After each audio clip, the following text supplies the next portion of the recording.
ये सावधानी रखनी है, निरंतर और निरंतर ये देखना है कि हमारे चित्त की वृत्ति का प्रवाह ये भगवान की ओर है या भोगों की ओर है। साधक को यही देखना है। यदि थोड़ी देर के लिए भी भोगों की ओर जाता है तो सावधानी के साथ भगवान की ओर लगाने की चेष्टा नहीं। तो ये तो निश्चरति मनस्चंचल मच्छरम तपस्तु नीनिकत आत्मनि विषम नहीं। भाई ये आज का नहीं हो जाता। अर्जुन सरीखा आदमी जिसने एकांत में उर्वशी को मां कहा, मामूली बात नहीं है। इतना तपस्वी, इतना संयमी, वो कहता महाराज मन तो बड़ा दुरूह है, वायु दुष्करम। जैसे हवा को रोकना मुश्किल, ऐसे मन को रोकना मुश्किल। महाराज मन तो वश में नहीं होता। भगवान ने इसका खंडन नहीं किया। असंशयम महाबाहो मनोर दुर्निग्रहम चरम। निस्संदेह तुम अर्जुन ठीक कहते हो, मन बड़ा दुर्निग्रह है, तो बड़ा चंचल है, परंतु अभ्यास निकंठी है। वैराग्य गृह्यते, ये मन पकड़ में आ सकता है युक्तियों से। तो आज का भी हमारा मन अभी का भी भगवान को प्रभावित होने लगे, ये तो कठिन है। भगवत कृपा से तो सब संभव है, पर ये कठिन है। पर अपनी जान में सावधानी के साथ मन को भगवान में लगाने के कार्य में कभी प्रमाद न करे। अपनी जान में निरंतर निरंतर किसी भी अवस्था में वो रहे, मन को देखता रहे कि ये भगवान की ओर जा रहा है या नहीं।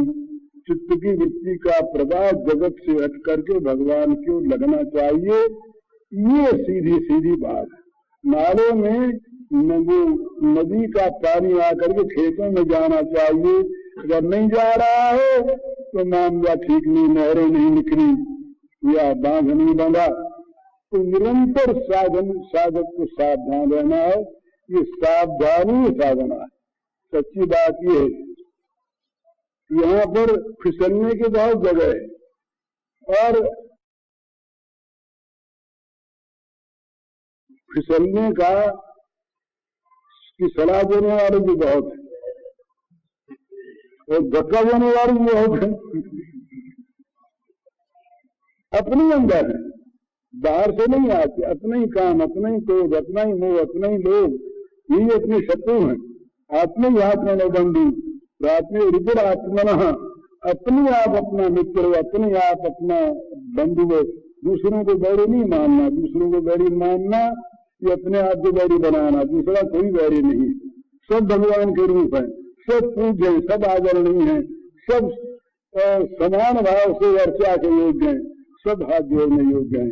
अपने अंदर जो दोष हैं उनको देखना है, उन्हीं को शत्रु मानना है और उन्हीं को हटाना है। इसलिए अपने दोषों पर कभी क्षमा न करें, दूसरे के दोषों को सदा क्षमा करें। देखे ही नहीं पर आज भाव में तो क्षमा कर दे। लेकिन अपने दोषों को बड़ी कठोरता से दंडनीय समझे, उन पर कभी क्षमा न करे, दया न करे, सहन न करे। और बोले आ गए तो क्या, औरों को भी तो आते हैं, अरे औरों के आते हैं। औरों को अगर आज बुखार होगा तो हम कह देंगे कि हमको बुखार आ जाए, और घर में आग लगी हम कह देंगे हमारे घर में आग लग जाए। अपने को जैसे बचाते आग से, बीमारी से, मृत्यु से, अपमान से, इसी प्रकार अपने को पाप से बचाना है, बुरे काम से बचाना है। और इस काम में जो लगते हैं उनकी सहायता करना है। संसार में लगने वालों को और लगाए हुए ढकेलना है। और भगवान में जो लगे, सच्ची माँ वो है जो अपनी संतान को भगवान में लगावे।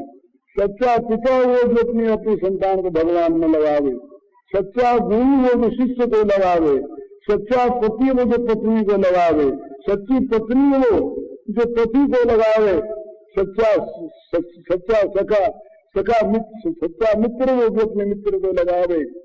इस प्रकार भगवान में लगाने वाले सब मित्र, कोई भगवान में लगता हो अपना बंधु आदमी, तो मन में हर्ष करे कि एक तो पैदा हुआ, ये और लगे, ये और आगे बढ़े, उसको उत्साह दिलावे उसको उल्लास दे, कहीं बुरे मार्ग में तो नहीं, तो सावधान तो रहे, कहीं आवेश में न कर दे, कुछ आवेश में किया हुआ आगे पश्चाताप होता है, लेकिन ठोस मार्ग हो भगवान का तो भगवान में लगा दो, बड़ा अच्छा। हमारा भाई, हमारा पुत्र, हमारा मित्र कोई भगवान में लगे, हमारा सौभाग्य।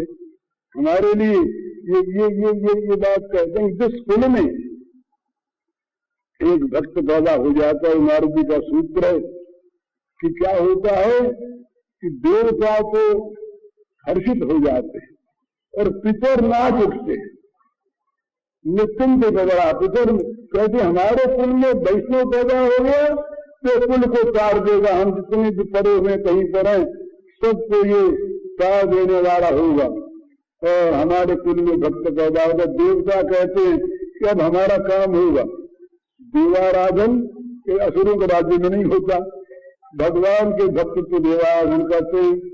तो कहते हैं कि देवता भी देवता को प्रसन्न हो जाते हैं और पितर नाच उठते हैं। तो अपने कुल में यदि कोई भगवत भक्ति की ओर जाता हो, भगवान की ओर अग्रसर होता हो, अध्यात्म मार्ग में जिसकी रुचि हो, उसको विशेष उत्साह देना चाहिए, उसको बल देना चाहिए, उसको सहायता देनी चाहिए और उसको अपना अत्यंत प्रिय मानना चाहिए। वही प्रिय है जो भगवान में लगा, वो प्यारा। जो भगवान में लगा वो प्यारा न होकर भी प्यारा नहीं, क्योंकि वो जो परम प्रियतम भगवान है उनसे बिछो कराने वाला है। वो प्रिय कैसे है? प्रिय तो वो जो प्रियतम को मिला दे, प्रिय वो जो प्रियतम को मिला दे, जो प्रियतम से अलग कर दे वो प्रिय कैसा है? वो तो प्रियतम से बिछो करने वाला हमारा एक प्रकार से विरोधी है, तो वो घर के भी विरोधी, वो बाहर के भी विरोधी। तो भगवान में लगे और भगवान में लगावे, लगाने का अभिमान न करे, अपने आचरण के द्वारा लगावे। ये साधक का स्वरूप होता है। कर्तव्य तो पहले करना ही चाहिए, करने के बाद तो वही, पर ये जो स्वरूप बन जाता है तब वो निरंतर भगवान की ओर अग्रसर होता है। उसकी गति भगवान की ओर होती है और भगवान की सहायता मिलती है, इसलिए उसके मार्ग का कोई रोध नहीं कर सकता। वो सीधा भगवान के मार्ग में चला जाता है और जल्दी पहुंच जाता है। भगवान की प्राप्ति में उतनी देर जितनी मानते क्षिप्रम बहुत धर्मार्थ, नचरात का अर्थ है नचरात। अरे प्रकाश आने पर अंधकार में मिटने में जो लगती है क्या? अंधकार ये कह सकता है क्या कि हम रात भर रहे अमावस्या के रात में और अब तो धीरे धीरे घर खाली करेंगे। अरे घर हमारा ऑक्युपाइड रहा, हम इसको धीरे धीरे खाली करेंगे। बोले अच्छा धीरे करो, तुम रह सके तो रह जाओ। हम उससे कहेंगे भाई हम तो प्रकाश लाने, तुमको नहीं निकालेंगे। प्रकाश आने पर तुम अगर रह सके रहना चाहो तो रह जाओ। वो बेचारा कहता कि प्रकाश आया कि मैं मरा। अंधकार की मृत्यु प्रकाश आती हो जाती है। तो भगवान में मन लगाओ, भगवान का बने तो जगत को अपने आप भर जाएगा। फिर रहने वाले चीज छोड़ है, उठो सहरी श्रीमन्नारायण।